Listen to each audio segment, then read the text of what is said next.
feeling this. Gotta holler if you really real enough. Other rappers is delirious. Yeah, it's really that serious. Better holler if you really feeling me. I gotta keep it 100, ayy. If you don't like it, then fuck it, ayy. We gonna win in the end, yeah, we gonna live in abundance. I gotta keep it 100, ayy. If you don't like it, then fuck it, ayy. We gonna win in the end, yeah, we gonna. I gotta keep it 100. We gotta stop all the stunting. You know we coming from nothing. Yo, you talking about money, you bluffing. We gotta do something different. We gotta change how we live in. We gotta do better for women. We gotta do better for children. We gotta listen to victims, whether Jewish or Muslim or Christian. It doesn't matter your religion. You gotta stand against the system, or else you just another villain. How you just sitting there chilling?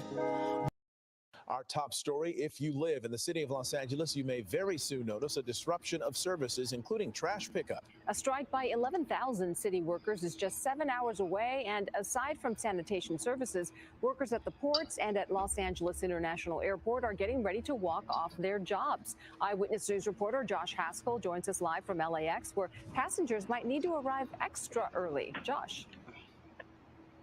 Well, the first time in 40 years this is happening. The mayor says the city's not going to shut down. And if the absent workers here at LAX tomorrow don't make a difference, the picket line and the carpool caravan may. There's so many Angelenos on strike right now, it's hard to keep track, and that list is about to get longer. Although the members of these unions aren't all off the job at once, 11,000 City of LA workers will strike for 24 hours on Tuesday, joining 11,000 writers on strike, 160,000 actors, and 15,000 hotel workers. City employees are just fed up and tired of the disrespect. Simboya Wright is a VP at SEIU Local 721 and has worked for the City of Los Angeles Sanitation Department for over 20 years. We've been there in the pandemic during the worst time that in both of our lives, I'm sure. And we have been there. The city says thank you, but then don't want to, fast track hiring and stuff like that. People are working overtime like crazy just to make sure that the city of Los Angeles stays afloat. And they've negotiated in bad faith, meaning that they've brought folks to the table that weren't able to even have the authority to settle certain agreements. So there's multiple unfair labor practices that have been filed. In a statement, Los Angeles Mayor Karen Bass said the city of Los Angeles is not going to shut down. My office is implementing a plan ensuring no public safety or housing and homelessness emergency operations are impacted by this action. Like I said over the weekend, the city will always be available to make progress with SEIU 721, and we will continue bargaining in good faith. Although public safety and homeless services won't be impacted, trash pickup will. Push back one day for city residents, with normal services resuming August 14th.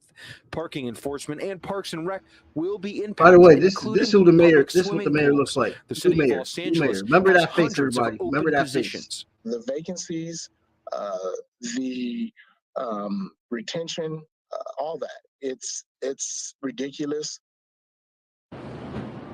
And 300 city employees who work at the Port of Los Angeles will also be on strike. Now, 98% of SEIU Local 721 members voted to authorize this strike. Again, it will last 24 hours. Hello, I'm Mark. Mr. Peter Goselin. Hey, my brother.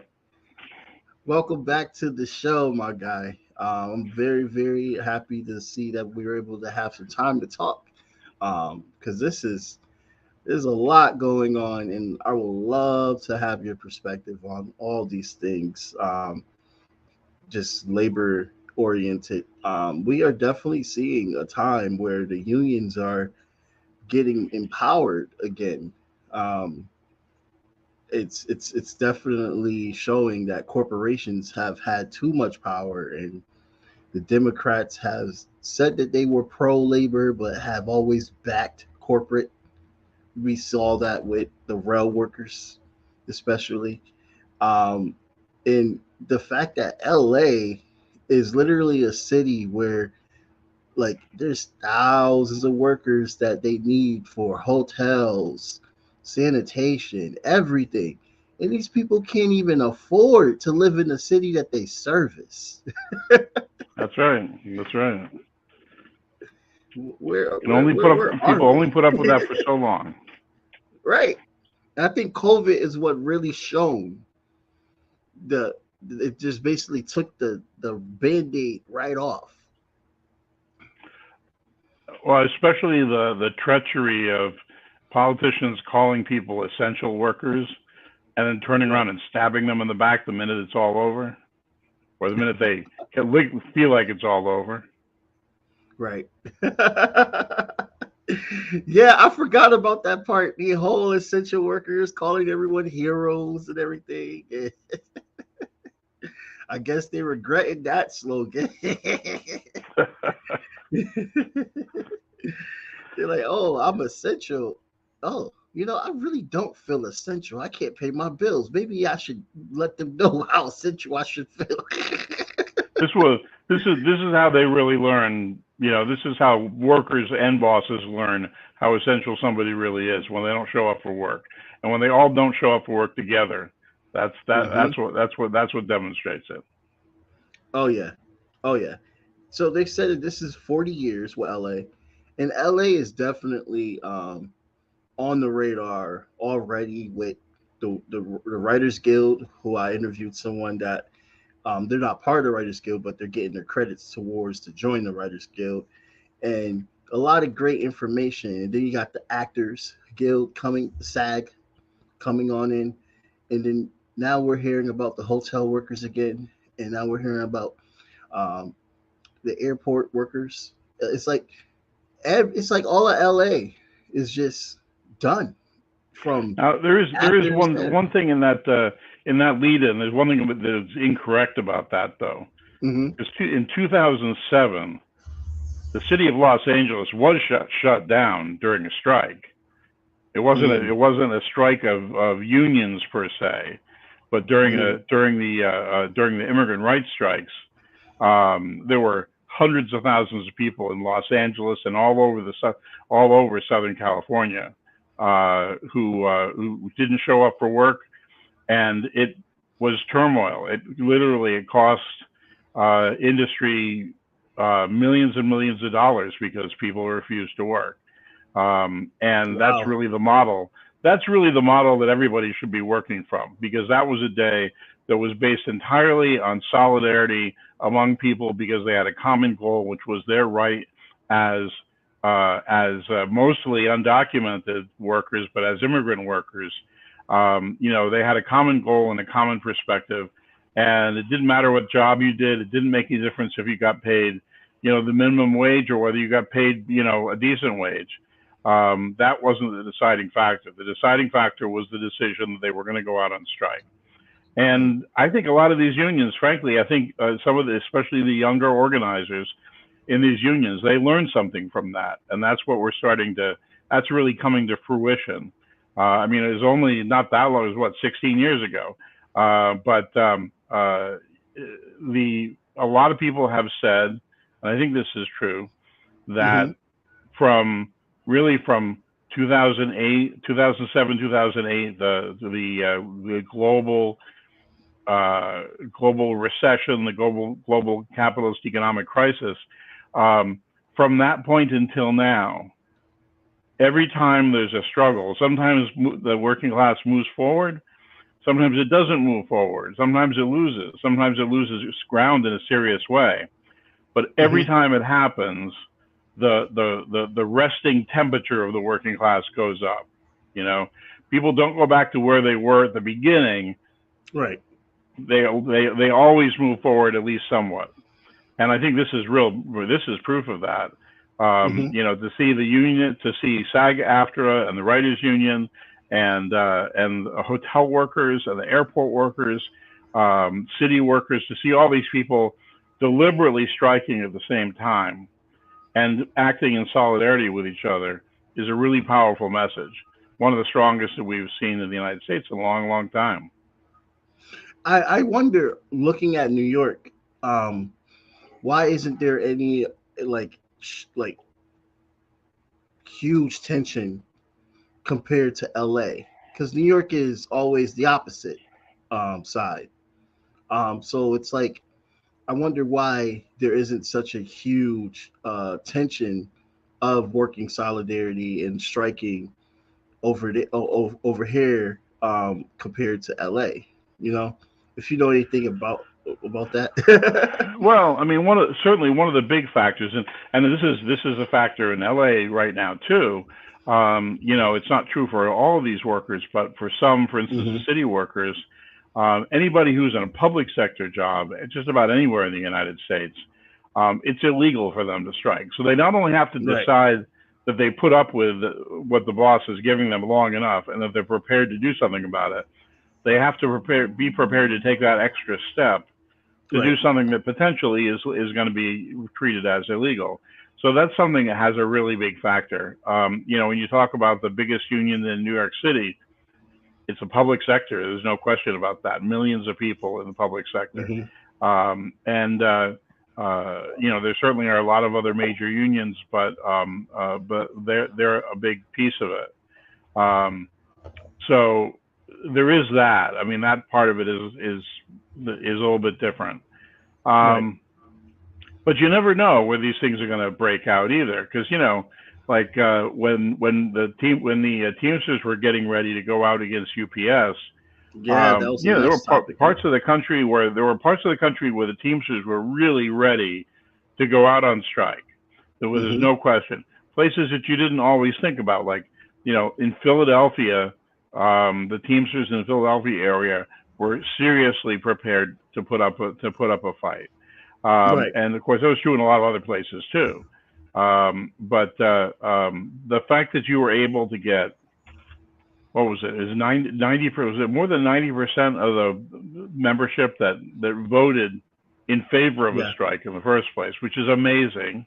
Yeah. But then you think about what it means to have 380,000 workers decide that they're ready to go off the job. That is really amazing. I mean, what we're seeing in LA, is very significant, especially because of the cross-union solidarity. But there are some big players that we haven't even heard from yet. Even like the UAW is involved in contract negotiations right now. There are several other unions in the trucking industry that are going to be affected by what happened to UPS. A lot of folks are saying that the next big move is going to be the truckers who work for Amazon, which is going to be something that's going to be pretty enormous. Some sectors are workers who can be unionized. Some sectors are independent contractors who technically cannot legally have a union. I'm not saying that would stop them from having one, but it might be that'll be like a different level of struggle. There's just a lot going on right now. This is going to be the year that labor starts to move. There's no question about that. And just how fast it's going to move and how far it's going to move, we don't know yet, but this is going to be the year. Yeah, I mean, I definitely agree with you. We're starting to see up in such a huge dramatic way. For instance, I want to play something real quick, just so people could see. This is the pro-union, pro-labor Mr. President right here. You mentioned something about Amazon. That's what are about, mind you, about providing dignity and respect for people who bust their neck. That's why I created the White House Task Force on Worker Organization Empowerment, to make sure the choice to join a union belongs to workers alone. And by the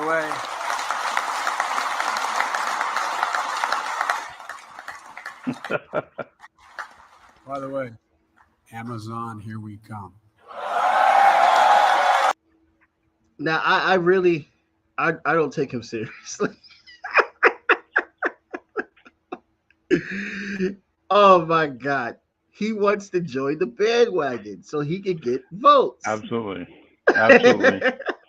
He stabbed the railroad workers in the back Yep. You know, left them, just really left them bleeding. I mean, it was a union where workers did not even have sick days. And he stabbed them in the back, and they got screwed over for it. I mean, they still got some improvements in their contract, but they got screwed over because the president said he was going to support them, and then he maneuvered so he could get out of it. You know, this is one of the things that there are places. I mean, you know, I'm thinking about this lately, and I'm thinking, you know, a lot of people, you and I know, there's a lot of folks who know a lot about a few things, right? Like, Right. I think I know a lot about what's going on in the labor movement. I know a lot about workers' rights. I don't know a lot about rapid climate change. I don't necessarily know a lot about, you know, the best way to organize healthcare. But what's interesting to me is that when I talk to people who are about climate change, I talk to people who are about healthcare, I talk to people who have all these other areas of expertise, we all agree that in the area we know the most, Biden has just totally screwed us over. Yes. And a lot of people are kind of like, well, I don't know. I mean, you know, I guess he's doing okay. People say he's doing good things. Like, yeah, he's always telling people that he's doing good things. But the people who are most affected by it are the ones who are getting screwed over. Yeah. I have a coworker who was in 2 unions. He's in the rail workers union, and he's also in my union. He works a night shift. Graveyard shift. I feel for this brother. He works so freaking hard, and he told me exactly like how the rail workers felt. He told me how he felt, and none of it was positive. And he's not going to vote for Biden again. And I told him vote for Cornel West. You know, this will be a good protest vote. We should definitely vote for somebody that has our ideas in line. And he said no, he's going to vote for Trump. And I tried so hard to talk him out of it. But this is what you're doing, Biden. And people are literally like giving excuses online, especially on TikTok. One lady said, "Oh, a lot of the railroad workers are right wing. They don't deserve the rights since they want to vote for rights against them." And I'm like, you don't really understand how foolish you sound. You don't really get how foolish you sound. Like that's a narrative. It has come to the point where if you are somebody that aligns with something against your politics, then you should be held responsible and persecuted since you don't agree with them. That's a very problematic cult mentality that the media has curated. I definitely blame the media for that.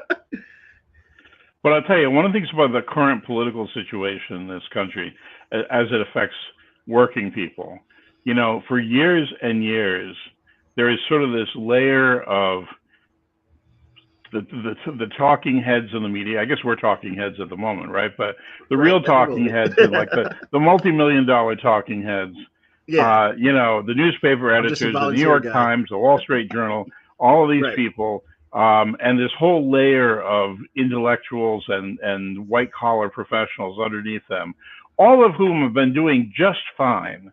You know, they didn't lose their homes during the eviction crisis in 2008, 2009.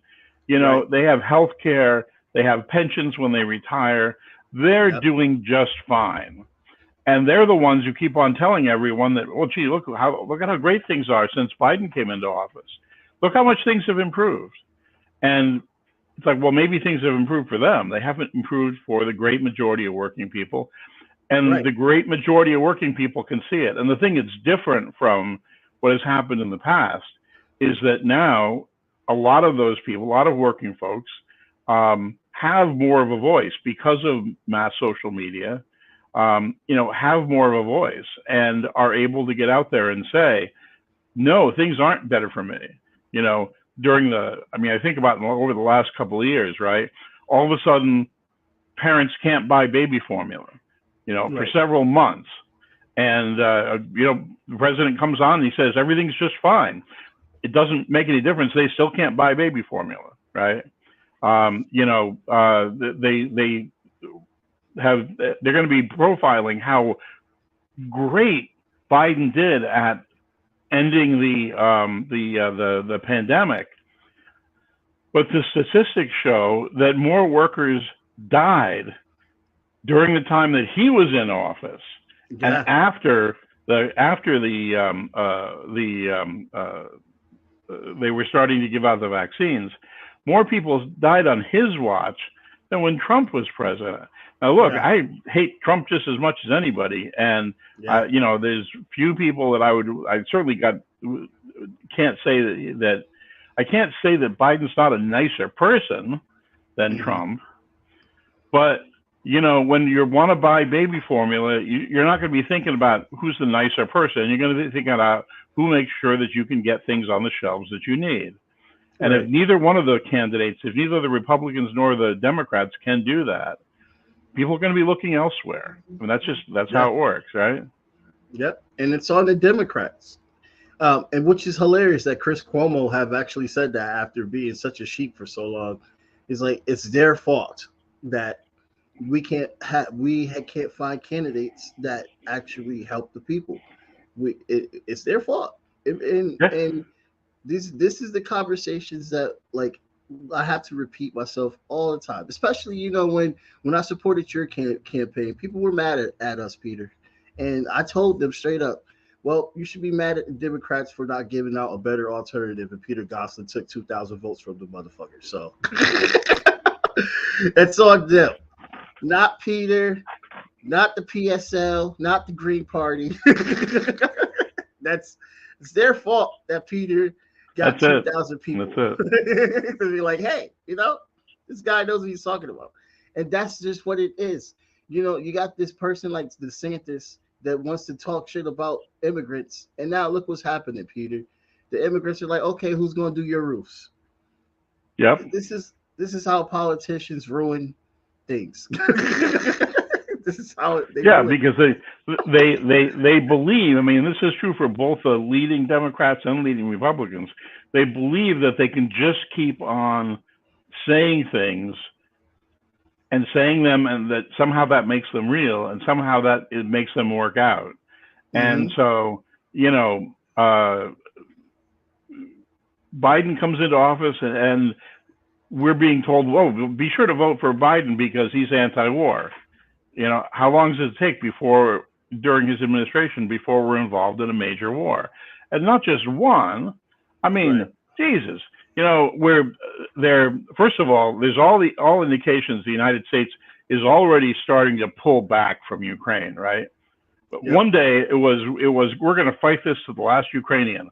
Now it's like, oh, you know what? Maybe you're not going to necessarily stay in there that long or give them that much money, because we got other places we got to spend that money. So like we can have a war in Taiwan, or so we can have a war in Northern Africa, right?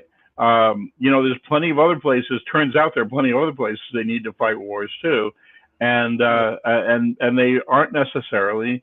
These people are not necessarily loyal to their allies. I mean, look, if Biden was disloyal to the railway workers unions who supported him to get him elected here in this country, how loyal do you really think he's going to be to a foreign government? How much time do you really think he's going to spend? He's like, oh, yeah, sure, no matter what happens to my political career, I want you to know I'm going to stick by you. Like, no, that does not happen.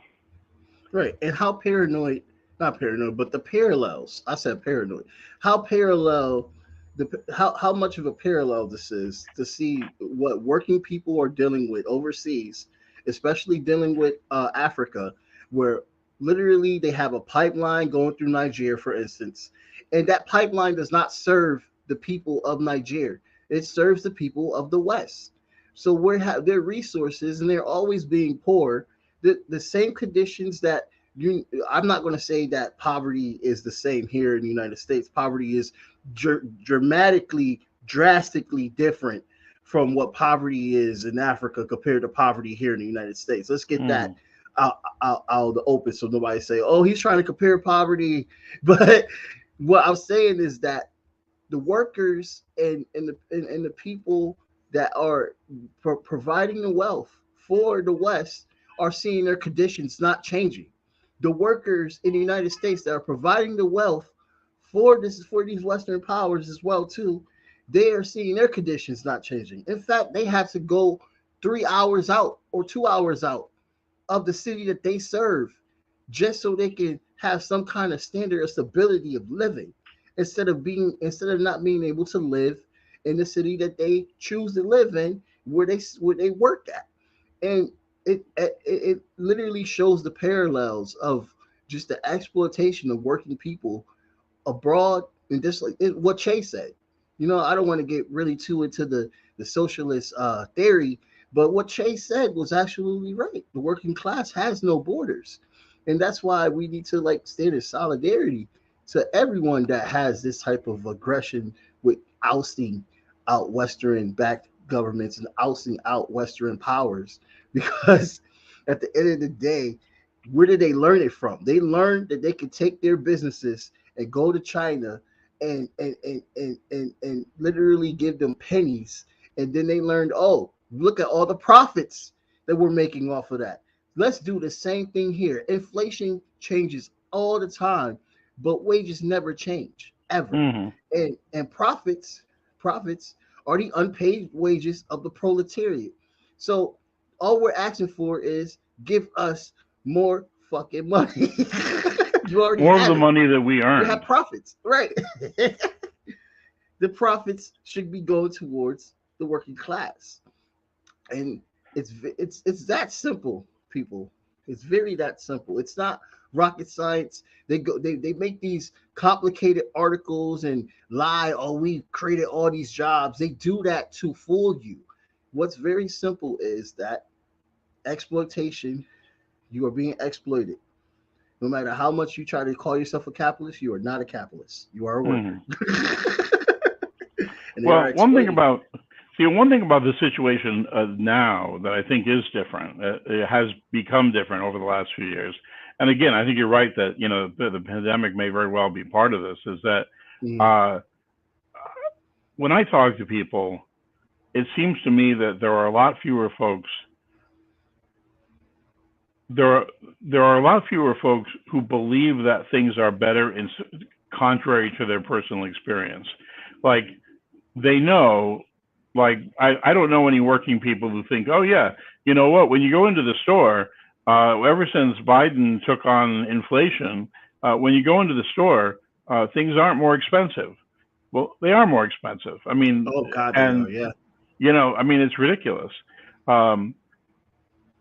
And I hear them, and I hear these talking points, and the talking points are sort of like, okay, do you really think like either people don't really understand what they're saying, or they think that they can get other people to believe this foolishness, right?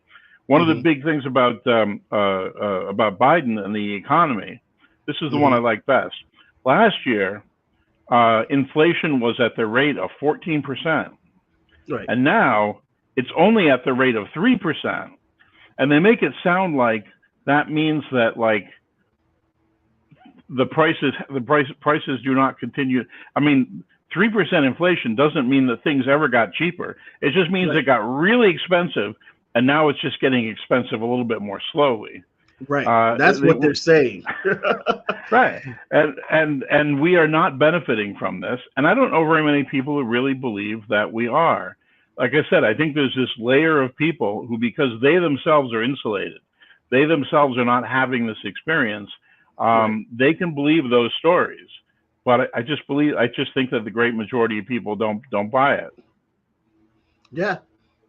And one thing, the conversations with the working class of my job, I say working class as if like I'm studying the working class, with fellow workers at my job, they always make the joke, and they're like, dude, I'm not gonna lie, under Trump, I had more money. I did. And I'm like, God, you're right, you did. But he was still screwing over the workers. Right. Here's an article I read. Let me show you, but it's like, it's so bad to the point that people are like, at this point, they're like, man, let's just bring the orange guy back. And that's not good for Biden. That he's ignored it. What they said, food groceries go up to like 40% now on prices. I mean, right.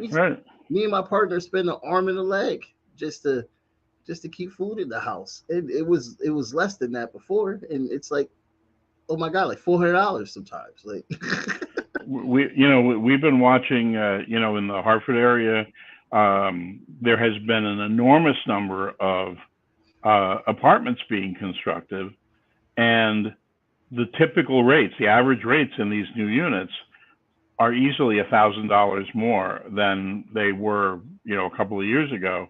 And it really is at the point where it's almost, we're at the point where we're building new housing instead of housing people. Building new housing is actually creating more homeless people, because the rents that they want are higher and higher and higher, and people simply can't afford it. And there are people who simply don't have those options anymore. Like they're either putting too many people in a tiny apartment, or they're getting behind on their rent and trying to figure out ways of making do, or not paying some other bills, or they're couch surfing with little kids, sleeping in their cars. The tent cities are getting bigger and bigger. Oh, this was the one I liked. This is the headline. And it's one of those things, it's like when you see a headline in like ruling class newspapers, New York Times, or any of the major media, there are things that I can just tell when I look at it. It's like the person who proofread this and said, yeah, this is a good headline, obviously has no idea at all what they're talking about. Like they have no concept of what's going on in the real world. So this was the headline. So there's a headline and a byline. The headline was, California is cracking down on its homeless, right? And then the byline underneath it was, Democrats are cracking down on tent cities. And I'm looking at that and I'm thinking to myself, well, this is kind of incredible. I mean, what you're telling us is that there are in fact more and more people who are homeless, and more people living in tent cities, and that it's become a problem that in many cities has become incredibly unmanageable. Los Angeles has been conducting these like vicious police sweeps of tent cities for a long time. San Francisco has a liberal mayor and has always kind of tried to take this neutral position around the tent cities, and now he's saying, yeah, you know what, we're gonna start cracking down on them, and they can kind of openly acknowledge, without seeming to be aware of it, that the cities that are having these problems, like most major cities in the United States, are run by Democrats, and there are more and more poor people living in those cities, and there are more and more homeless people in those cities. And the same people who will tell you that their values are against things like homelessness, they want to, they feel real bad about the fact that people are homeless. So what are they going to do? They're going to crack some heads. They're going to bring the police in, they crack some heads, and get homeless people off the street and out of the tent cities. And, so what's going to happen to those people instead? They're not going to disappear. No. They're either going to go to some other city or to some other neighborhood, or they're going to continue to get beat up by the police on a periodic basis, which is certainly what's been happening most often, especially in places like LA. This isn't a problem that can be solved by sending in cops to beat people up. But it's clear that the Biden administration has no other plan for dealing with the problem of homelessness. Yeah. They don't even pretend that they have a plan. No. So nope. I guess the biggest thing they have going for them is that for the most part, most homeless people don't vote because they've already given up on the system.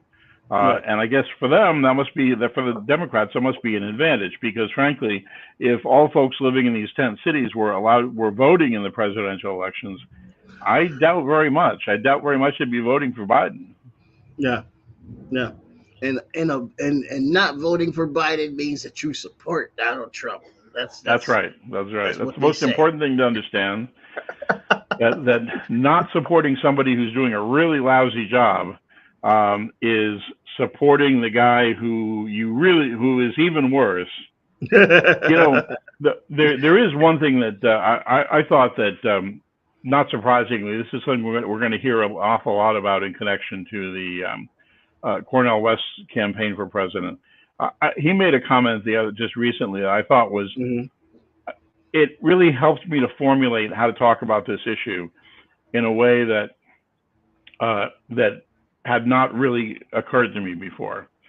One of the things that Cornel West has been saying openly, which I give him a lot of credit. I mean, he's still, he's politically on the fringe, but he is a very well-known public intellectual. He's probably one of the best-known public intellectuals in the United States. And so he has been saying, the Republicans are basically fascists. And so people are like, well, in that case, why don't you support Biden? And well, because Biden's not strong enough to beat the fascists. And I've been thinking about that a lot, that when people tell you, well, gee, you've got to fight, you know what? You've got to vote for Biden because otherwise the fascists are going to win. It's like, no, I don't believe Biden can stop fascism. I don't believe there's anything that he or the Democratic Party leadership can do that's going to prevent the victory of fascism in this country. I believe that we can beat the fascists, but it's not going to happen because of anything that Biden does. No, right. I agree. And the only way that we can beat them is either we, as a working class, take the power, or, we, put in or try to legitimately put in a third party. There's 47% of undecided voters. So a lot of them are pro third party. I think this is a big time for that type of third party, like solidarity and movement to go in. I mean, you see the ruling class is already thinking about that with this no labels, they're not party or they are party, whatever. They see that. They did the research. They're learning that the whole two-party system is unpopular at this point, very unpopular. Yeah. So they're like, what can we do? How could we repivot? And I'm gonna tell you one thing about the right. The right is very freaking weird with their philosophies, but what makes them stronger than the left is that they are like this. They're like this. They are together. The left is very fragmented, and I don't even consider liberals as the left. We already know this. They're more moderate, more center. Conservative Democrats like Biden. Biden is a conservative Democrat. He's not a socialist. Right. I hate when they say that. That's an insult on anybody like us. Well, us. but that's a really good point, because the best way of trying to understand what's going on in American politics is to look at how American politics looks to the rest of the world. But there is no one. Okay, doesn't make a difference who they are. There is no one in the world who outside the United States borders who actually believes that Joe Biden is a socialist. Nobody believes that. They're like, what are you talking about? He's a centrist, center right politician. In any other country, he'd be in some coalition with a groups of people who are fighting about how much they hate the immigrants and what do we do in order to impose more austerity on working people? How can we make the retirement age a couple of years later? Those are his counterparts in other countries, not socialists, not even moderate socialists, not even like social democrats like in Scandinavia or something like that. Right. Even they are far to the left of the Democratic Party. Yep. And that's, when people don't, when you want to kind of check it, and maybe this is something that the part of the problem is that American working people, one of the things that we have failed to do over and over again is to recognize the fact that working people in other countries have insight into what's going on here. During the civil rights era, one of the reasons that the United States government passed civil rights legislation in the 1960s, in 63, 64, 65, one of the main reasons they passed that legislation was because it was a big political problem for them that They were claiming to be all for freedom. The United States was for freedom. It was for democracy, and it was against communism. And look at how evil the communists are. Communists all over the place are trying to take over everything. And meanwhile, politicians from all over the world would come to the United States, for conferences or as ambassadors or whatever, and they would cross that bridge over from D.C. into Alexandria, and all of a sudden be like, "Well, you can't sit in this restaurant. What do you think? We don't have black people. Black people can't sit in this restaurant." Right. And they was like, what are you talking about? I'm like the ambassador of a nation, that's like bigger than this state. What do you mean I can't sit in this restaurant? Well, that's the way things are here. And that was such an embarrassment to American politicians. Soviet Union was openly saying, we're against racism. We're sending aid to Africa. We're sending aid to Asia. We want these countries to prosper. We want to have good relationships with them. We want to make peace with them.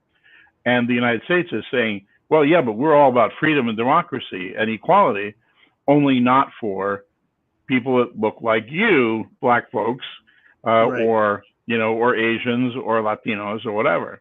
And that was a major factor in passing civil rights legislation, was that the rest of the world was looking at the United States and saying, what you're doing bears no resemblance to what you say you're doing. Contradictions as hell. That just sounds. Yeah. That's literally just American history. The contradictions. That's it. But right now, that's what people in the United States should be doing right now, looking around at the world and saying, what do working people in Europe, what do working people in Latin America and Africa and Asia, what do people in other parts of the world see when they look at the United States? Do they see a nation that is all about supporting freedom and democracy, or do they see a nation that can't even provide housing for its own citizens, can't even provide basic human rights, health care, can't even provide health care for its own people, and spends enormous amounts of money to engage in wars, whether they're cold wars or lukewarm wars or hot wars, against other nations all over the world. And when you're looking at what they see when they look at the United States, it's miles away from what we've been told to believe. Right. And that's, they have a better perspective, frankly. They have a more truthful perspective because they don't have a stake in it. Most people in the world aren't looking at it saying, yeah, boy, I'm really worried about, what happens to those working people in the United States, or what happens with those politicians in the United States. They're looking at it and just saying, how is what happens to the kind of decisions they make, the politicians that they elect, what kind of impact will that have on the people in my country? And I'm looking at them and seeing, well, gee, you've got these one group of really bad politicians and another group of really bad politicians, and no one who seems to be looking out for working people's interests there. Why do you all do this? Why do you keep on, why do you keep on voting for these people? Why do you continue to accept these political leaders who won't take care of your most basic needs, but will spend millions and millions, billions of dollars on the military to dominate the rest of the world? Yeah. And we're running out of time, but that is such a great thing that you brought up, because it literally puts things in perspective, that if I want to really say that I am a true patriot and I go overseas and I want to give everybody this great idea of American patriotism and all this stuff like that, does my country reflect the values that I'm going to say? And the starch reminder is that no, they don't. Yeah. That's the starch. All right, but before we run out of time, we have to. Because the timing is right. You don't want to let this pass, right? Before we run out of time, we have to give a shout out to people in Montgomery, down there on the dock in Montgomery. That's some powerful shit. Man, that fight was crazy. that was something else. But again, if you want to illustrate to people like how the media lies to you, right? Yeah. I went through it. I made this list. I went through and like all the headlines for all these major news outlets. Every single one of them was talking about this brawl that took place in, on the dock in Montgomery. The brawl. There was a big brawl. Nobody knows why there was a brawl, but there was a brawl. Every single time they use the word brawl, right? And then you look at the Guardian, which is based in England. Their headline was fight breaks out as whites attack black dock worker. Like, because that's obviously, and you look at the video, right? That's what happened. That's literally it wasn't a brawl. They this guy was trying to do his job, and these drunken idiots decided that they were going to gang up on it. Like, hey, you know what? There's a half a dozen of us, and there's only one of you, and it is Montgomery, Alabama, after all. So maybe we just, maybe you just have to do what we say. And he was really courageous. I mean, he really stood up for himself. But it was incredible. It was incredibly powerful seeing a situation like that and seeing a lot of people immediately respond to it and take it seriously and come to his support. And I've never saw anything like that. Yeah, I think that's the first time that I see, because usually I see people get jumped and like maybe their friends will help, but literally like just people from all over the dock and they were just running. I mean, it wasn't just like, oh, what's going. This is the other thing is I think about this whenever. How many times do people talk about this? Like somebody is being picked on the subway in New York or whatever, and people are all kind of like watching really carefully, see what's going to happen, and but they don't actually do anything about it. And immediately he shouted for help, and immediately people showed up to defend him and protect him. And the video, I think everybody's talking about this, but the piece of it that I love the best is the video that was being taken from the ferry boat, right? And this fight breaks out, and just as other people are starting to arrive, there goes this guy, goes his brother, like off the side of the boat, swimming to the dock and getting right up on there and jumping into it. I mean, that's like, that's the exact opposite of like the American way, right? That's the exact opposite of like, oh yeah, well, this isn't really my problem. Somebody will come and sort this out. I don't know. I don't really know what's happening. So I just can't like get involved in this. This guy's like, no, I saw it. I saw what happened. He's there. He's trying to do his job, and these guys jumped him. And I'm not going to let that happen. By the way, to be able to swim all the way over there and still have enough energy to fight. I'm like, dude, this kid's like Superman. Like, yeah. It was impressive. The question. It was he took impressive. His shoes off and everything too. He's like, oh, my sneakers are messed up. I can't fight with these sneakers. I gotta take them off. Yeah, right. I mean, look, like that. The guy that started that fight, he's a teacher, and that says a lot. I would not want my kids being taught by someone like that. That you are ready to go into a full altercation, even if you're drunk. I don't care if you're drunk. The fact all the more so if you're drunk. Right. Like you chose to make a full altercation out of all this. Yeah. And you were in the wrong the whole time. Like, that's like me parking by the bus stop. And I know I'm not supposed to park by the bus stop. So the bus blocks me in because I'm in the bus stop's parking spot. Do I have the right to go into the bus and beat up the driver? That's basically what he did. He decided to go and beat up the driver. No, it ain't right. And I hope he learned his lesson. And I hope he got dinged real good to learn his lesson. Well, it looks like a bunch of them. The whole bunch of them did. And there is something. Look, it's not that it would necessarily automatically have a racial component to it, but it's just really hard not to feel a certain way when you see this happen, and then you see afterwards a video or the photograph afterwards showing these like four sunburned white guys handcuffed handcuffed to the rail of the dock there while the cops are booking them. And I'm looking at that and thinking, you know, if they had beat the shit out of this guy and nobody did anything, and they just left him laying there, you know, the cops would be like, well, gee, what do you want us to do? I mean, we didn't see it. We don't know what's going on. You know, what do you want us to go after those guys? They're perfectly nice, respectable young men. They're just out there having a good time, you know? But the police were forced to come on the right side because there were people there who saw everything that happened, and they spoke up and they took part in that, and that changed the dynamic of the whole situation. And clearly, I mean, these people, the people who started this, they did not see that coming. They did not think that's how it was going to go down.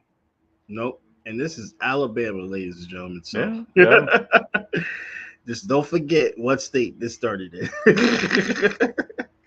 Well, Peter, I want to thank you so much for taking the time to come on. This was really good. And I hope that a lot of people learned a lot of new things from the conversation that we had, because I think this was a very good, informative conversation. So I would thank you so much for just taking the time to come on my little show, man. I really appreciate it's my pleasure. I always love coming on your show. I think we always have a really good time. And I hope that we can get the message out to people, you know? Yeah, definitely. I also want to let everybody know to like, share, follow. The